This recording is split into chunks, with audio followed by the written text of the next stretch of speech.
Hey guys, welcome to Simple Real Estate. I'm Joe Simonera. Today we're going to talk about how to select a good handyman for your projects, for your real estate projects. This is a very important topic because if you're a hands-off investor or you kind of like to invest out of state, you are going to want to get someone who you can trust. And let's face it, it's going to be a daunting task. I'll tell you that right now.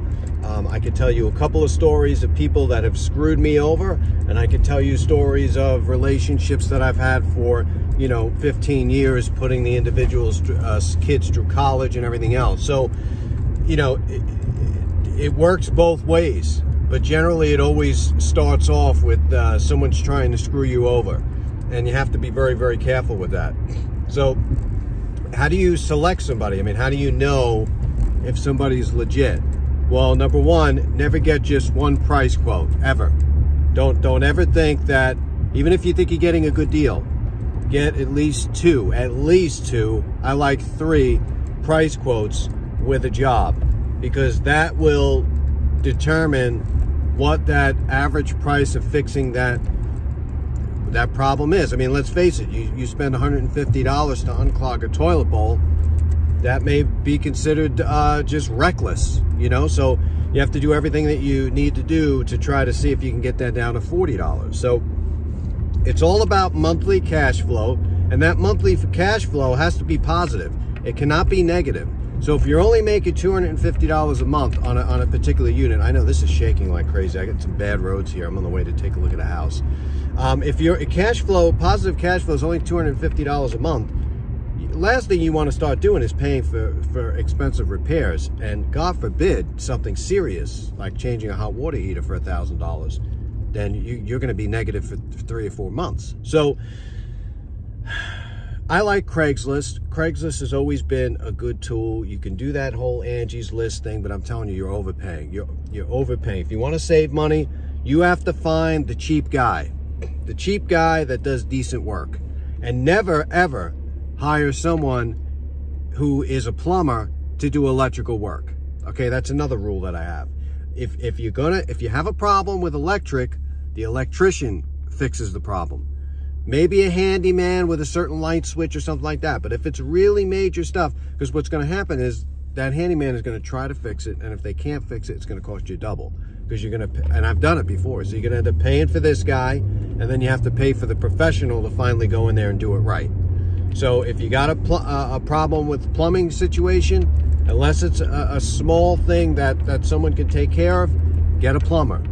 It'll be worth a couple of bucks extra, because in the long run, the tenant won't be pissed off, because the house will be fixed, the problem will be fixed quickly, and at the same time, you're not going to have to pay double, because the last thing you want to start to do is pay somebody for their time to try to get educated to fix something.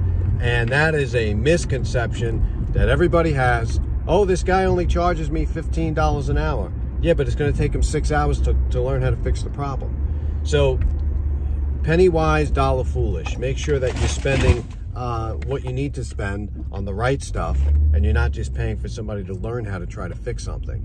That's number one. Number two, handymen always want to try to get as much money up front as possible. That is a big mistake. Try to work with the guy who says, pay me when the job is done. It does exist, and that's what I look for. You want to be able to pay individuals when the job is finished, and you've checked it out, or you've sent somebody to check it out, or you have gotten a couple of pictures. Let's say you're an out-of-state investor. You want pictures. You want pictures. You want pictures. You want receipts. Never get into the situation where you think you all of a sudden trust somebody because you've been working with them for a while, because that's when they screw you, okay? So that happened to me. I was paying this guy to renovate houses. I was paying him good money, I thought, was very fair. I found out after the 3rd or 4th job, this guy was stealing from me, handing in bogus receipts and everything else. And it takes a lot of energy to research to make sure that people have screwed you, and it takes time, and your time is valuable, and your time is worth money. So take it one step at a time, and never trust somebody so much that you feel you don't need to follow your standards of paying people out. Craigslist is good because you get good people that are just most of the time trying to start and grow their business. Angie's List, they're overpriced. Don't go with those handymen like 1-800 control centers that, okay, we'll get somebody back to you, because you'll be paying a fortune with that too. So Craigslist, I think, is the best tool. Find a guy in your local area. If you keep up with the maintenance of your house, you won't have to do any major disastrous work. So don't ignore a little leak. Don't ignore a little problem here. Try to get to fix it. For boilers, have a service boiler agreement with the company. It's worth the $200-300 a year. In the middle of the night, the pipes freeze, the boiler needs a part, it's covered. So that, you know, I always look for a service boiler agreement with my investments. There has to be somebody in the area, unless you're on top of the mountains, which I've been there too. You have some houses up there and nobody wants to go up that high or that far. But for the most part, if you're around the urban city, you know, you'll find a company that you can get a service for. It's usually $200-300 bucks, and it basically covers everything. Last thing you want to do is start calling a plumber in the middle of the night if a tenant doesn't have heat. So that's it for now. If you're doing anything right, you're investing, you're getting up off your butt, you're doing something. Okay, don't wait for opportunities to fall in your lap. You got to go out and you got to find them. Okay, I'm out every day looking. You got to go out, find the deal, seal the deal, pay a little bit of no money, find these deals at auction, tax deed sales, stuff like that. Do your research. You know, talk to your attorney about any liens that might be on the property or stuff like that. But that's how you're going to get ahead in this real estate game and not pay, you know, $80,000 to $300,000 for a house and start to rent it for $1,000. That, in my opinion, is a very bad investment. So until the next video, please like, subscribe, and comment to this channel. It helps me get motivated to do these things, and I do like to help people. So help me out and share it. Have a good day.